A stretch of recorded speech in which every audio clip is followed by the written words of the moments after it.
Hello, everyone. Welcome to this evening's webinar, Shifting from Teacher to Learner, Transforming Teacher-Family Relationships.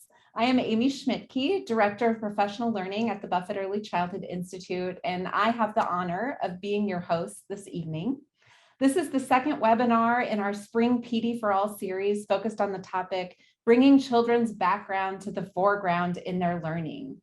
We would like to thank the learning community of Douglas and Sarpy County for their support of our PD for All series and their commitment to the children, families, and educators in our community. I invite you to participate actively in the chat this evening. Be sure to select the feature to share with everyone instead of host and panelists so that everyone can see everything that you have to share.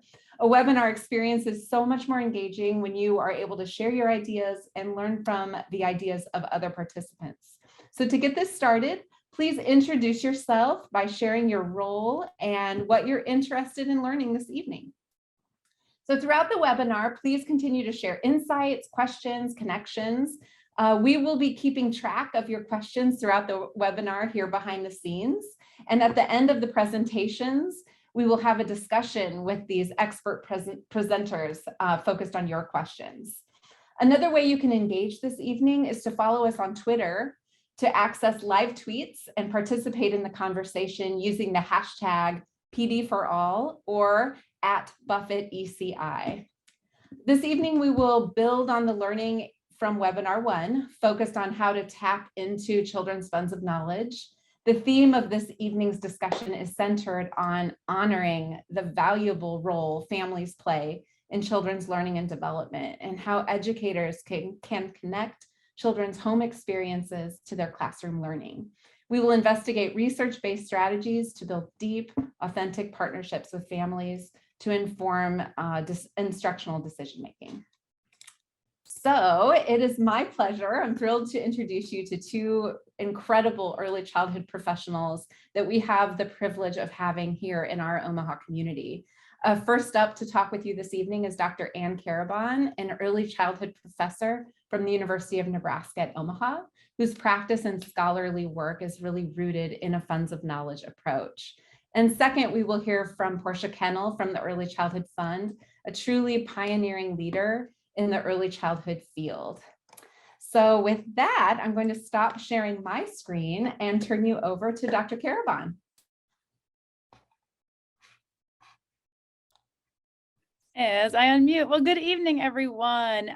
First and foremost, happy Week of the Young Child. I saw something on social media today saying that, why are there always these experts in education who aren't doing, aren't the teachers in the classroom? So for those of you that are, and those of you that work with young children and support those who do, thank you for your dedication to the work that we do.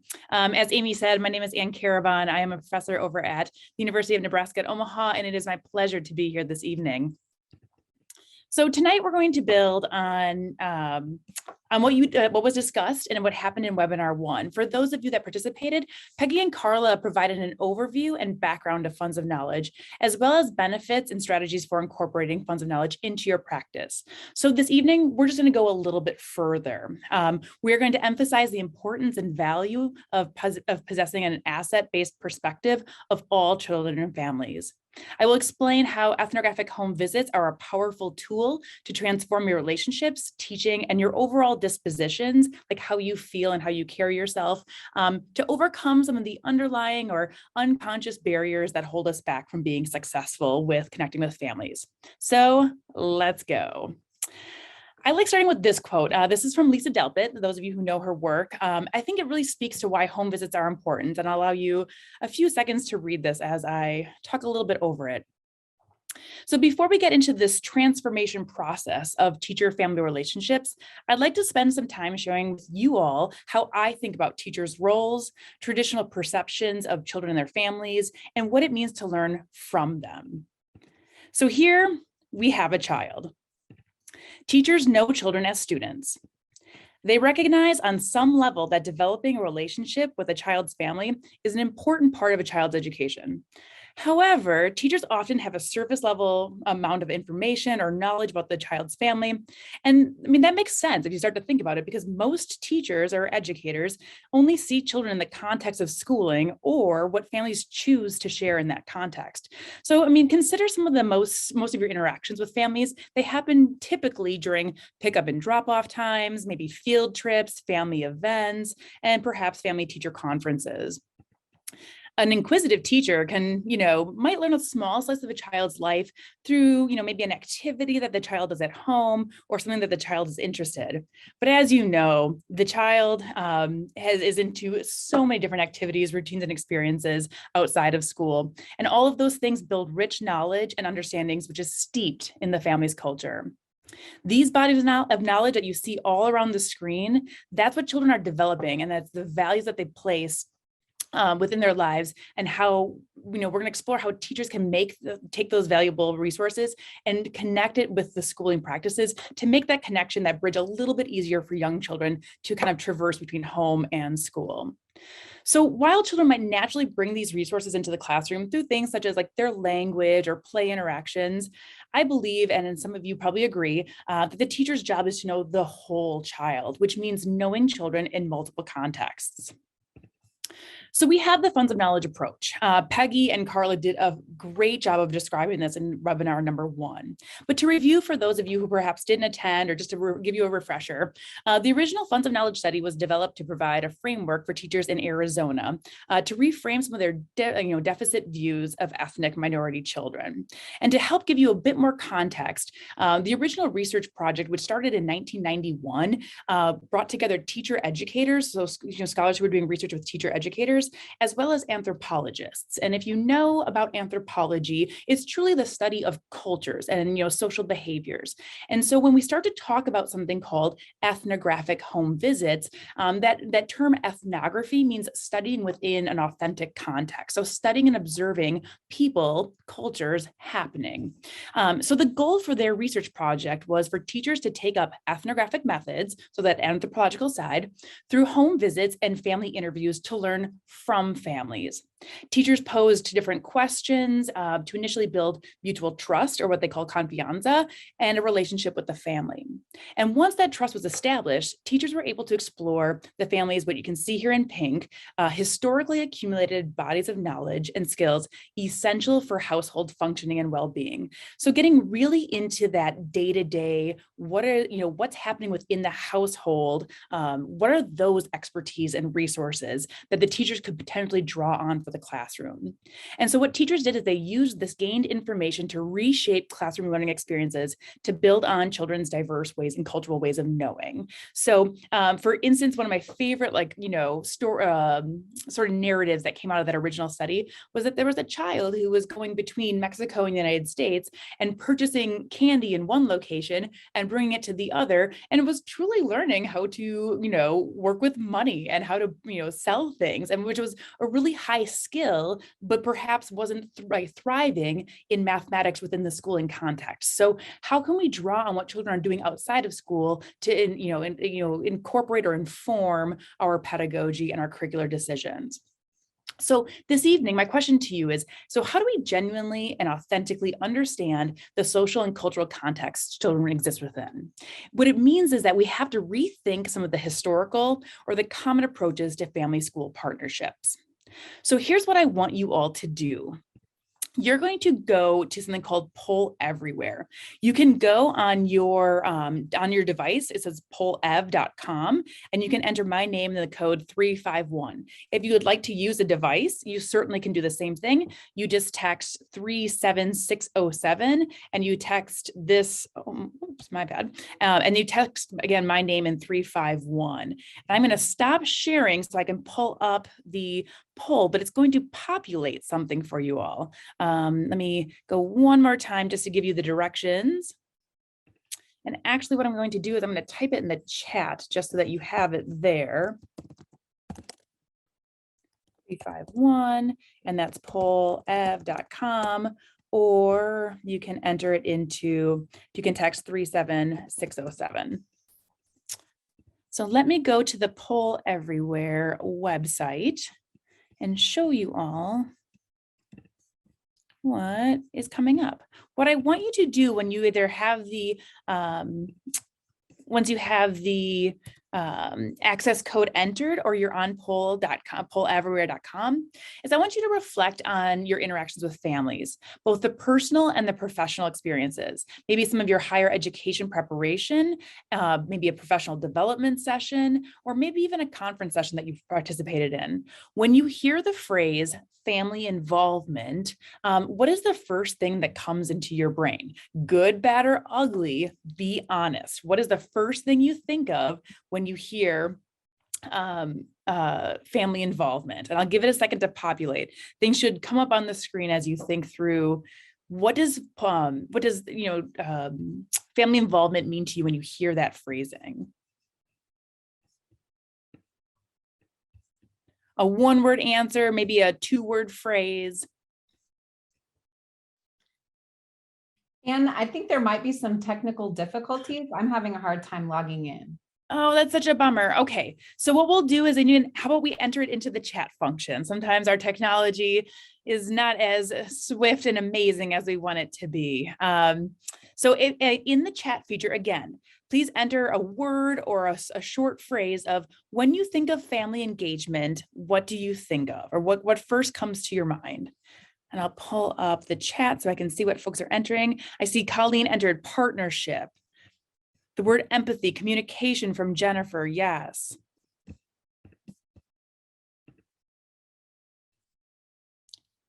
Kathleen says story, we have sharing. Partnerships, communications. Some of the things that you also might be considering is things like family nights, or maybe, a community family night. I was just recently at the Omaha Children's Museum when some of the elementary schools were having family nights there, partner nights there, where the museum opened its walls to teachers and parents to come in and families to come in.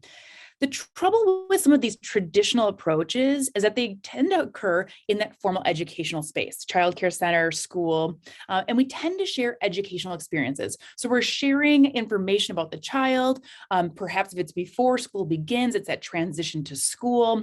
And what we want to do in rethinking and transforming our practice is to shift to learn from families rather than sharing information out.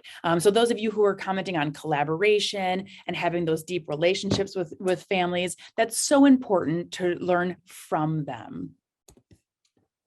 So to help teachers recognize and utilize children's and families' funds of knowledge, they can conduct neighborhood observations, ethnographic home visits, and then reflect on what they learned to inform their curriculum and planning. And they can do that individually or with other colleagues.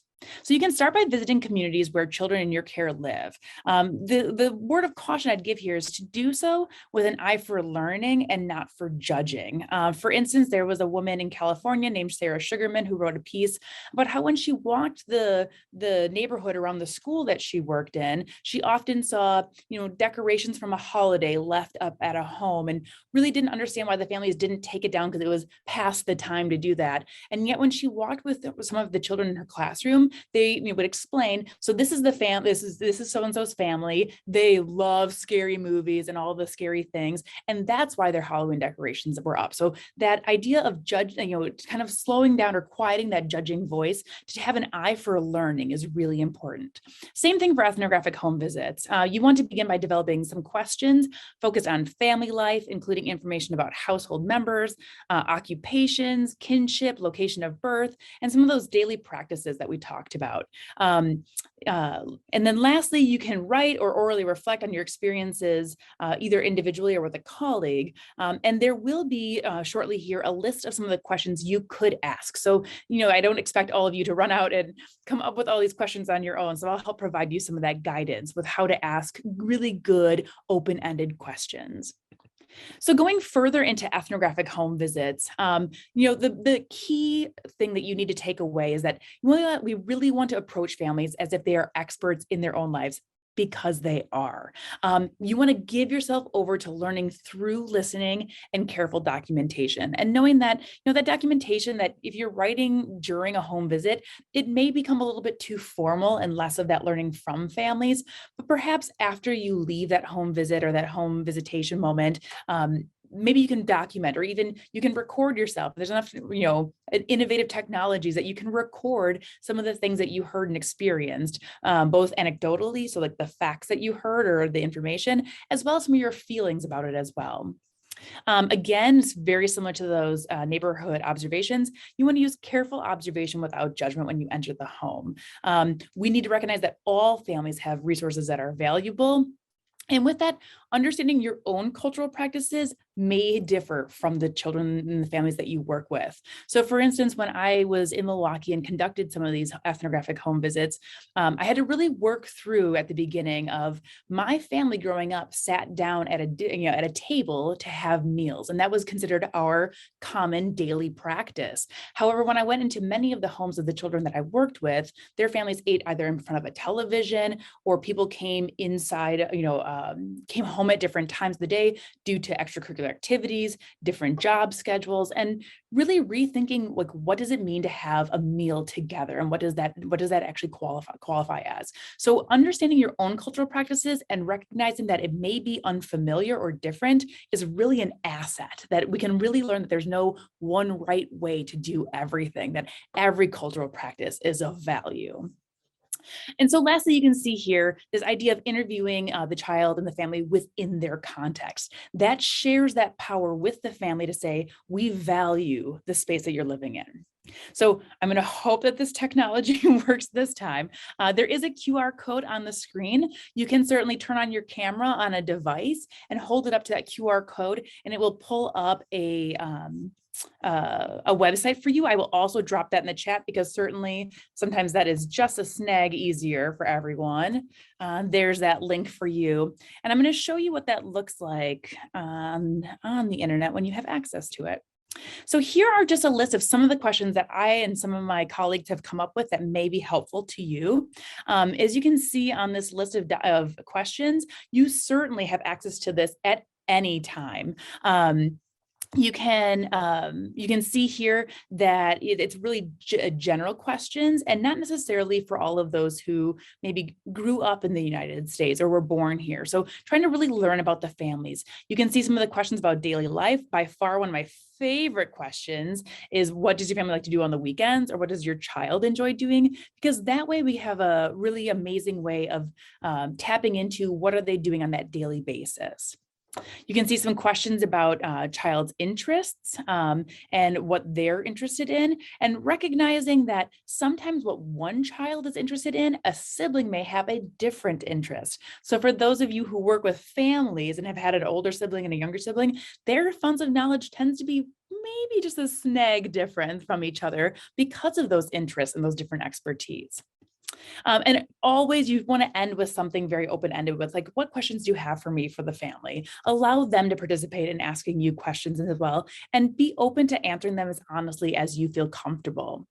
And down here, because you are, as soon as Amy, I believe, dropped the link for all of you to have access to it, this Google Doc is open to all of you. So feel free to add any questions that you want to add or you think other people would benefit from when conducting home visits. So just know that this link is open to you and available, because I think sometimes that one of the hesitations is, well, I believe in this and I want to try it out, but where do I even start? Here are a list of questions for you. As we go through tonight, I'm going to I'm going to provide you some examples of teacher experiences with engaging in ethnographic home visits. Know that it's, I very much recognize that this is not as easy as it appears. And so again, not only do you have the questions, but please reach out to me if you ever need support in this, because I really want you to feel comfortable and confident moving forward. So armed with the knowledge that ethnographic home visits are a powerful tool to learn from children and families, what happens when teachers do this work? My colleagues and I at the University of Wisconsin-Madison studied preschool teachers' experiences doing so. We asked them to work with a focal child from their classroom who was different from themselves on 2 dimensions, including, but not excluding anything else, race, class, language, and gender. Participants designed and conducted home visits and translated what they found into educational activities. We analyzed their written and oral reflections of how historical roles define and create boundaries between families and teachers, that provided some affordances and also created some constraints. We investigated the idea that although the desired goals for these relationships were collaborative ones, the power really lies in the teacher's hands. So for instance, teachers control what types of knowledge are allowed in and what are kept out of the classroom. So when we think about like what is appropriate for school, which we probably hear ourselves saying to young children, like that's inappropriate, or that's not, that we don't talk about that at school. And we don't talk about Bruno, but we don't talk about that at school. Teachers possess that power, especially when we go and learn from families. So be careful of what we exclude and what we choose to include. And lastly, we examined how teachers shifted to being learners and truly connect with families. So I'm going to share with you tonight some of the authentic reactions that teachers had to ethnographic home visits. And I want to caution that I present these perspectives not to dissuade you from engaging with ethnographic home visits or the Funds of Knowledge approach. I think it's important to understand the factors that are present when doing this work so you can anticipate and plan to counter them before and during your work with families. So one of the big key things was that they wanted to learn the idea of learning to learn from families. The teachers reacted with a mixture of nervousness and excitement, which I think is real and honest. They were often uncomfortable when thinking about what it was going to be like when they first stepped into the child's home. Even when teachers were nervous about conducting home visits, they were quite enthusiastic about what they might learn from families. While forming questions, they thought carefully about how to put families at ease. One of the things that teachers brought up many times was that they should share something about themselves if they were going to expect families to divulge similar information. To varying degrees, the teachers generally were able to take on the role of learner. However, what turned out to be more difficult was not falling into that typical teacher role. So talking with his focal child's family, Brad noted that the family also talked about board games and that they play together. We talked about what math concepts can be discussed while playing them. So, again, a moment of caution that we have to be careful about responding with that academic connection to a home pedagogy. So maybe perhaps, it's not a bad thing to comment on the mathematical concepts as being a STEM educator. It's particularly not bad to do so, but just consider maybe asking like, so who wins the most at your house? Or, what happens when you lose? Gosh, I get so frustrated, and just be a little bit more personable in reaction to the families. Another teacher, and I think this is important to note, did report that her questions about math specifically made the family feel like they should be doing more explicit or school-like math activities at home, which was not her intention. So in that moment, to try and counter her mistake, she complimented their parenting techniques. And a sort of a side note about unconscious power there, other teachers also reported these complimenting families on an aspect of their parenting. And yet not once did a teacher report the opposite of a family member complimenting them on their amazing teacher practices or their skills, showing that teachers, again, sort of harbor that power to deem what is quote unquote good of families. So again, be careful of what we're labeling as good, since not commenting on something can unintentionally make a family feel as if they're doing something bad or not enough to support their child's growth. So teachers did share the purpose of home visits with the focal child's families, and I highly encourage you to do the same. But this truly was a novice experience for everyone involved. As you know, or probably could suspect, children will react in a variety of ways when their teacher comes into the home. Some will be shy and hide. Others will want to show you everything, including their bedroom, and they'll perform for you. And so you can see here, Daisy shares that Lila's moms became concerned that her interruptions might prevent Daisy from getting the information that she came for. Yet the family interactions and those home items was exactly what Daisy was looking for in that ethnographic home visit. So really helping families understand, no, actually, this is exactly what I'm here to do. I want to see this child in their authentic environment. So one thing that became really evident throughout this process that teachers wanted to feel connected with families. That was their big desire. The teachers wanted to find connections between home knowledge, the resources, and the school learning in order to develop positive relationships with families and improve the child's school experiences. Teachers expressed genuine excitement and sometimes relief when they saw children and their homes in new ways. The desire to connect was positive and hopeful, but teachers wanting to connect is not enough. It's the first step. Often traditional homeschool relationships, such as like conversations at school or conferences, tend to be one directional and controlled by the teacher. So building that mutual trust, that confianza with the funds of knowledge approach, relationships can become more synergistic. So they're more reciprocal, reinforcing this idea of reciprocity with families and teachers. So at the beginning, I suggested that teachers should learn about these other bodies of knowledge. I have also shared that there are strong boundary lines that define traditional homeschool relationships that influence how teachers took up this perspective. The teachers and families previously constructed senses of how families, quote unquote, should be involved in their children's schooling was present during the home visits. And it constrained teachers' abilities to see and learn about children's funds of knowledge. Thus, we have to consider families' perspectives of home visits and help them understand why we're there.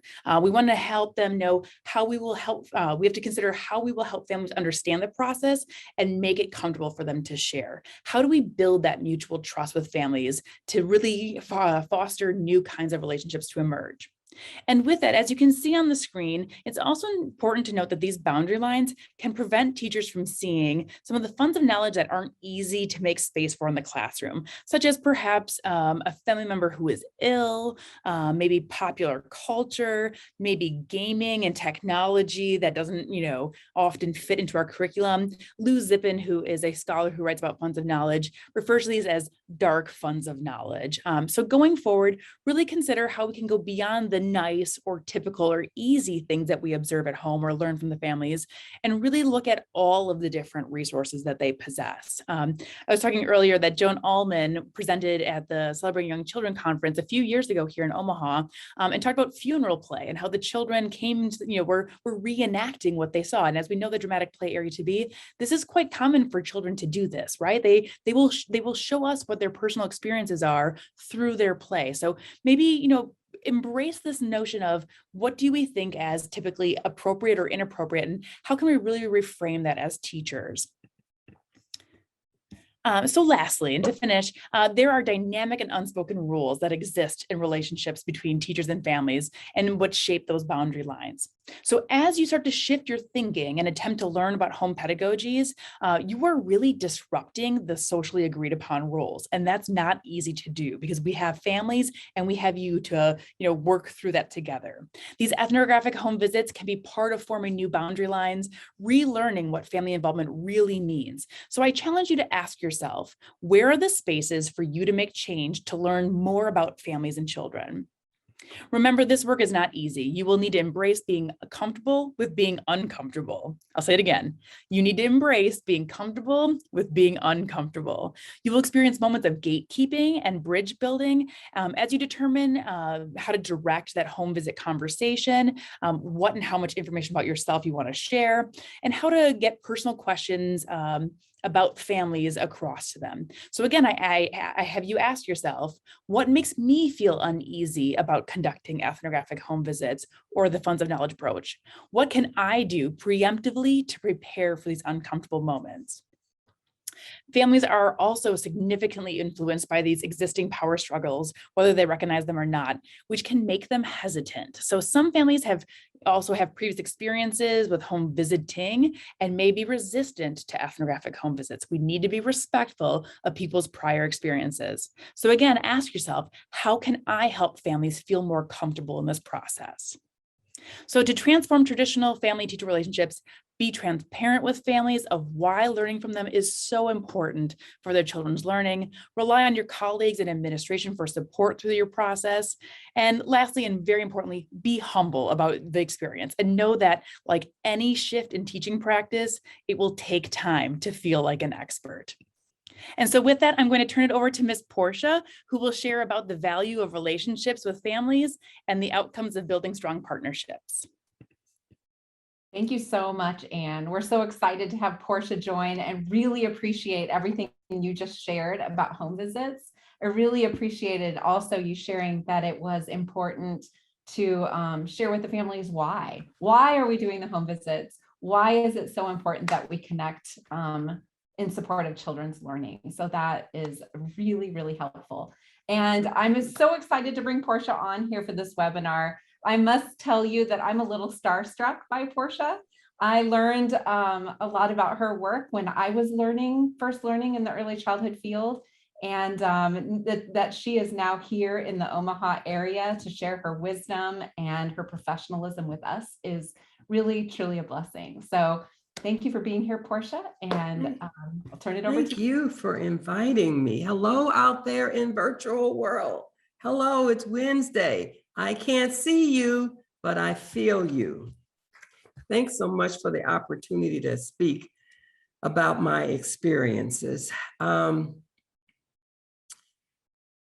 I thought about what to say today, and you know what I decided is that we're just going to have a conversation about families, and a conversation where I share some of the principles and practices and experiences that I've had over the last 40 some years of working with families.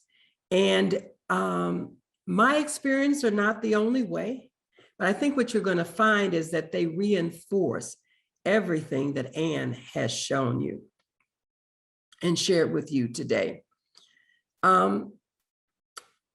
I want to, whenever I'm in these environments, I have to give a quick shout out to all of you, childcare, home visitors, teachers, whoever you are, because all of us have been through something. And we made it this far, you, us, and the family. So I just want to say and acknowledge you. We've been through something and we made it through. It wasn't easy, but we're here now. So I just have to say that, because what has happened over the last 2 years has been unprecedented. None of us have ever been through it again, but I'm glad you're here. We made it this far and we've got far to go also. So I just want to acknowledge that. The other thing I want to say to you is just give you a quick information about me, some quick information about me, because it shapes what you're going to hear from me. First of all, I started off a long time ago wanting to be a clinical family therapist. And my focus was the parent-child relationships. So I really started out as an infant toddler parent-child relationship person. That's what I started out doing. Then I got involved in the larger field. I mean, infant toddler work is a part of early childhood, but early childhood is bigger than that. And for the last 40 years, I've spent all of my life in early childhood settings. I've been a Head Start director. I've been a director of the statewide program for training home visitors in Illinois. I've been over the EduCare schools. In fact, I created the first EduCare school in Illinois, and you have 2 EduCare schools here in Omaha. I now live in Omaha, as was said earlier, and I'm happy to be here. But you need to know that my clinical background, I started out being a clinical social worker, and I'm a clinical social worker with a developmental point of view on children's development, especially birth to 3 in the context of parent-child relationships. And I have spent all of my career thus far in early childhood settings, surrounded by teachers working on the birth to 5 continuum, whether it was home visiting, whether it's center-based services, and even family childcare. So that's who I am. So let me tell you what I'm going to do today. And this is just sharing with you. We're having a conversation, and I hope you will comment on what I'm sharing with you and see how it aligns with your experiences. And I'm hoping what I share will help all of us, because we're on a journey here. The literature and the research continues to tell us about the importance of engaging families in children's learning. We know that it's important in terms of readiness, school readiness. We know it's important in terms of learning and achievement. and long-term trajectory of positive experiences in school. We know it's important, but we're still working on how to do it, how best to do it. And I'm still working and learning too. So I'm sharing what I have learned, but think of this way. Think of this way. Listen to me. Anne has told you about a strategy to build relationships with families. It's called funds of knowledge. What I'm going to talk to you about is the relationship. So picture this. You have a basket, and the basket is the relationship. And in that context of that relationship, you have many strategies, one of which is funds of knowledge to build a learning relationship with families. So I'm going to share with you first the principles that I use and that have shaped my interactions and work with families. And then I'm going to speak briefly about some practices.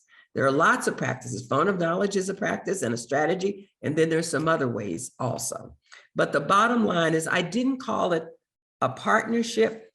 I called it a relationship, because really a relationship is the thing that's holding it all together. You can't have a partnership unless you have a relationship. You can't do funds of knowledge at its very best to inform you about families and communities unless you begin to develop the kind of relationship. And the better the relationships with mutual respect and trust, the more learning can take place for both you and the families. So let's go through these principles. Change first the slide too. But here's the principles. Here's the first principle that has shaped me. The next slide. And it's called, I was trained in what they call the ecological approach to child development. The ecology of child development was led and described by, for many years, Yuri Brofenbrenner. So when I was in college and learning about relationships and families, that ecological approach is how I work with families. And what that means is that this is what I come with. This is the lens that I put on when I'm with families. I understand that children, there's no such thing as a child alone. To understand children, you can only understand children in the context of their family and community. And the funds of knowledge is a way of learning more about the family context and the community context. The spirit of this ecological approach is based on family as critical foundation, the most important critical factor of learning and sustained learning and achievement within the educational trajectory of a child is family. I really believe that, and I act like that. My behavior when I see what family is honoring that, their power to sustain and promote the education and learning of their children. Community is more than a place. And when I say community, what I mean is that we've grown as early childhood practitioners. So now we know that all children are born to learn. However, the research has shown us, we've got a broader view, an environmental view, in that there are factors beyond the walls of our classrooms and our schools and our childcare centers that affect children's learning. There are health, social, economic, housing, and other issues that have a powerful impact on families and the children's learning. We know that our intervention alone is not sufficient. It's an intervention in the context of the family, the community, and other social and economic and health factors that influence children's learning. The other thing that this approach is focused on is mutual respect. Anne already mentioned that. Respect is something you've got to wear. You've got to bring that with you into the relationships with families, because mutual respect eventually builds trust. And between mutual respect and trust, it will help you learn what we need to learn both ways, for teachers and practitioners with families. what we need to learn about their culture, their language, their family, their community, etc. The other thing that the ecological approach has taught me is that there's always present appreciation of culture. Anne has already mentioned it. And we value and understand that it's through the forging of this relationship that we will partner with families and parents in the learning, growth, and development of their children. So that's the very basic foundation. If you think of this, what I'm sharing with you, as a pyramid, the foundation is rooted in this ecological approach. I am at a point of humility because I understand that my intervention of teaching and learning alone will not be sufficient, that I have to understand the context of family and community and use that learning to help build the power of my teaching and intervention. The other thing that I come to this place about when I talk to my staff, when I was working as a director and a vice president, next thing is this definition of education. Next slide, please. I have adapted this from W.E. Du Bois.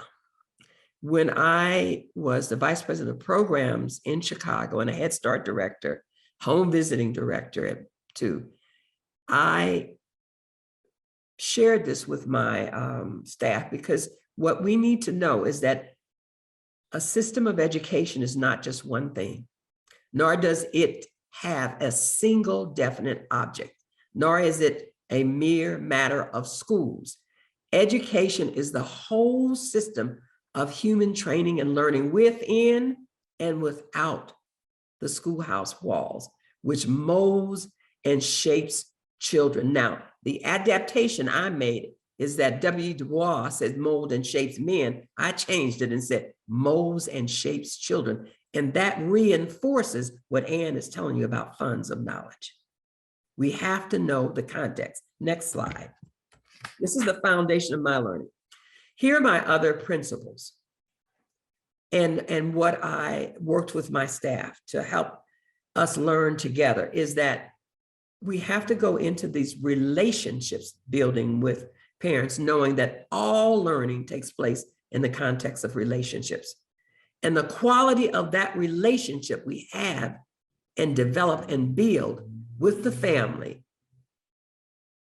is going to affect how the child and how we relate to each other as family and child. It will have an impact on the family's learning and sharing and on the child's learning and development. The quality of the relationship I develop with a parent, we get that going with all that, it can only help my teaching and learning intervention. Reflection. This is very important. This is what Anne was talking about as she shared with you the thoughts that teachers had when they went on those home visits. And this is something we've got to wear with us. This is your little list of things to remember when you're interacting with families. This is what I remember, I take with me. I know that I bring to this situation of learning my past experiences, values, and expectations. And the opposite is true. I know that the families likewise respond to me in terms of their experiences, their values, and their expectations. What has happened to them before they even entered my center or before I made a home visit or before we came together in this learning relationship. Therefore, I really want to get what families have to teach me so it would help me be empowered to be more impactful in my teaching and learning and interactions with them so that their children can prosper and grow and thrive. Therefore, I need to understand what values I have and how that might interfere with my understanding of what I'm seeing and experiencing with family. I got to check those values at the door. That's what I'm trying to say. Check them at the door. It's not easy. Got to check them at the door and come in.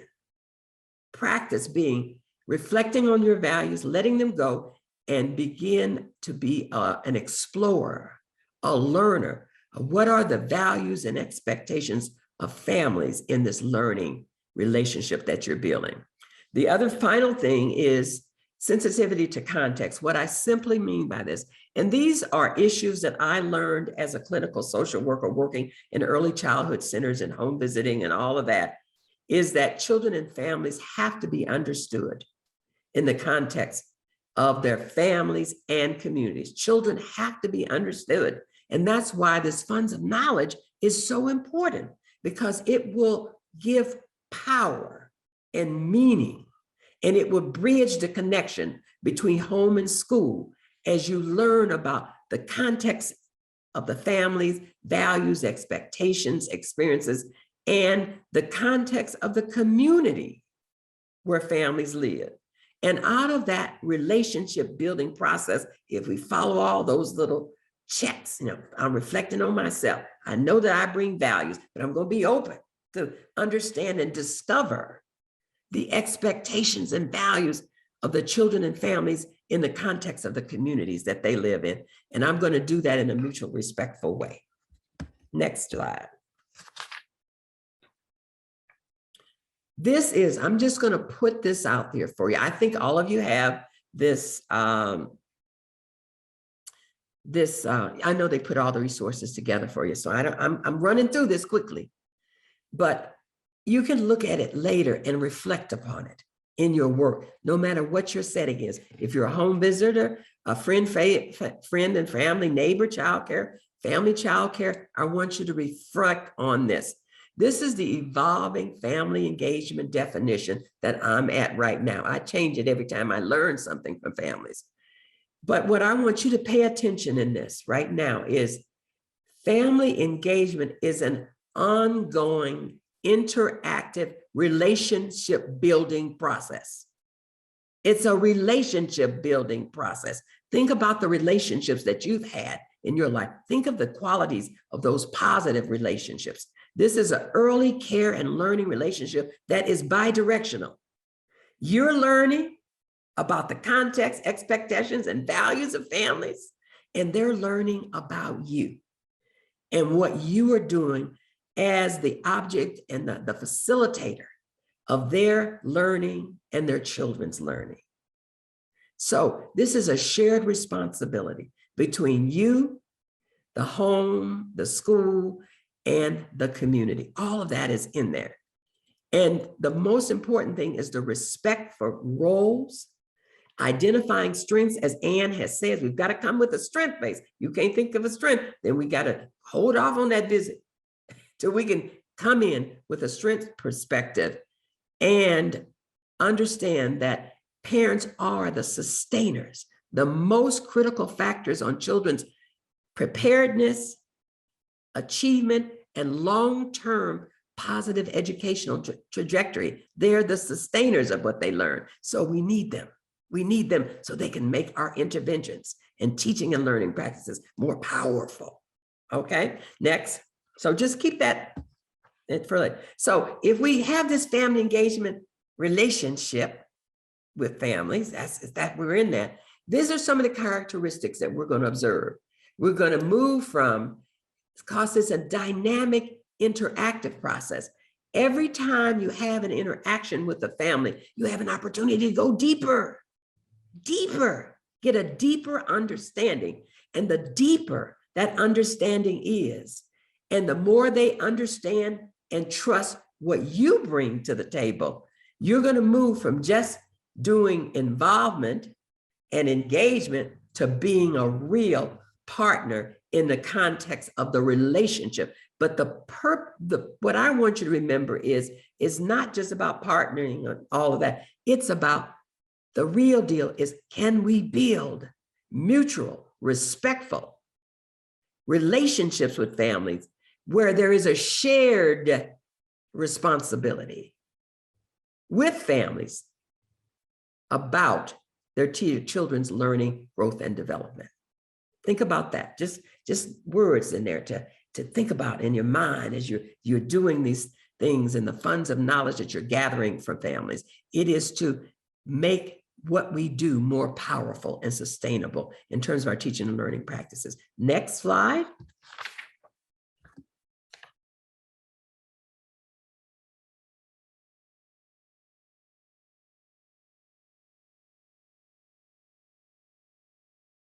Oh my God, have I been muted all this time?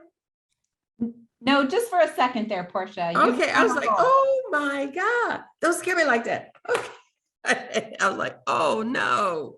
Okay, I'm rounding it up. I'm rounding things up. I picked this example of practices. There are many practices. You know, funds of knowledge is a practice and a strategy that Ann just shared with you. This is what I got from my colleague Eoma and her colleagues in terms of what we call the 4E practices. And I've listed in your resources the reference in the book from which I draw on this. So I'm talking about this, and I think it's especially true if you are in a position as a teacher where the family and the child that you are trying to build a relationship with through the strategy of funds of knowledge or other strategies. These are very important things to know, because children of color, children from marginalized or traditionally marginalized communities, their families and children have had somewhat of a different experience. And we want to uncover that. And a lot of times they have not had very positive experiences of the institution you represent, which is our schools. And so they may be a little hesitant, and they may be like, you got all the power, and they may be a little hesitant. So these are just some practices that I would suggest to think about. I explained them a little bit different than the authors who created them. Exploration. Anne did this beautifully when she did the question is, in her funds of knowledge. What this is I call this getting to know you, getting to know all about you. This is where you explore and ask parents, what are their hopes and dreams for their children? What are their expectations for them in terms of their learning, growth, and development? What have been their experiences? What are their dreams for their children? And even for me, because I'm an infantile person, I even ask about the birth experience. You know, tell me about your young child. How was the birth? Who was there? What happened? But this is exploration, so you can get to know them in terms of what has been their experience in interacting with an institution like a school. What has been their expectations and their dreams and hopes for their children? So there's a lot of dreaming and hoping and getting to know, listening to them. And every parent has a dream and a hope and a vision for their child. Let's find out what it is. Expectations. It is important that you come from a position. Now we're building relationships now, so we can really use that funds of knowledge strategy. You've got to exude and maintain high expectations for parents for their role and participation in their children's learning. You've got to exude that. You've got to say that, you know, I'm excited about the partnership and relationship for learning.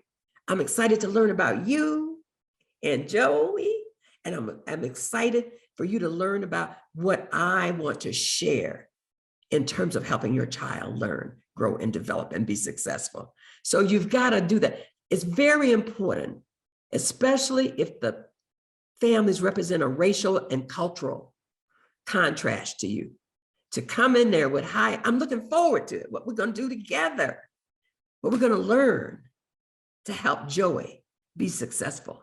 And God, you got to be excited about it. The other thing here, education. As I said before, and this is not true for all parents, but you've got to look for it, especially in communities that have challenges and who have been marginalized and where there's some equity issues. they may not know exactly how this institution, the school and educational system works. What a wonderful thing for you to share with them how it works. Help them understand how the system works at its best or supposed to work. You may want to have conversations once you get into this deep relationship with them about how this system that you represent. I know you say, I'm just a teacher, I'm just here to focus on this child, but you represent an institution, and you need to acknowledge that as you come to build relationships with kids, with families, because they know you are an institution, and institutions have had power over their lives. So you are going to share information not only about what the growth and development and the individual learning of their child, and you're going to learn from them what they know their child already knows. You're also representing an institution, and you're going to share an information about how does this system work? What are the expectations of the school system that I represent? What's expected in the classroom? You know, you're going to be sharing that information for the families also, so they can be able to not only support their individual child's learning, but also support and participate in the educational system which you represent, right? Now, equipment, I don't like the name of this. I call it something different. I called it building parents' capacity to navigate and sustain and be an advocate, lifelong advocate for their children's learning trajectory for as long as that child is in school.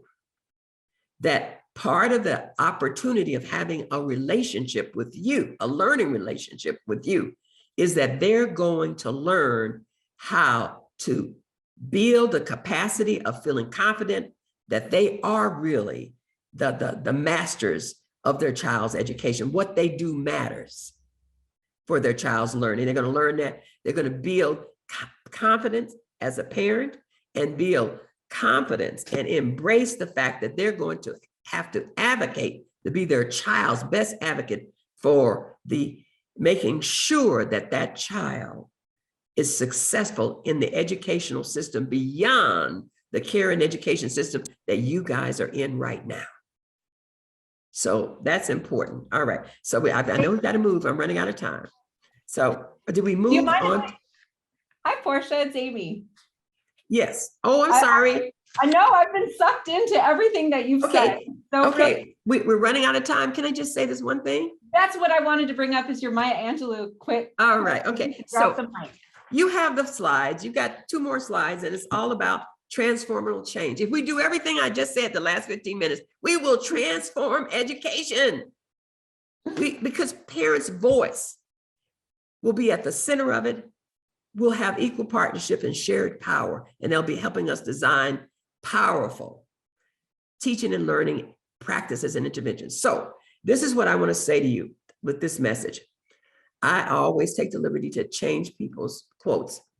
What I say here is that Maya Angelou said, what I've learned is that people, and I say families, will sometimes forget what you have said to them. Families will sometimes forget. They're not going to remember everything that you did, but families will never forget how you, teacher, educator, provider, home visitor, made them feel. So think about that as you build relationships with families.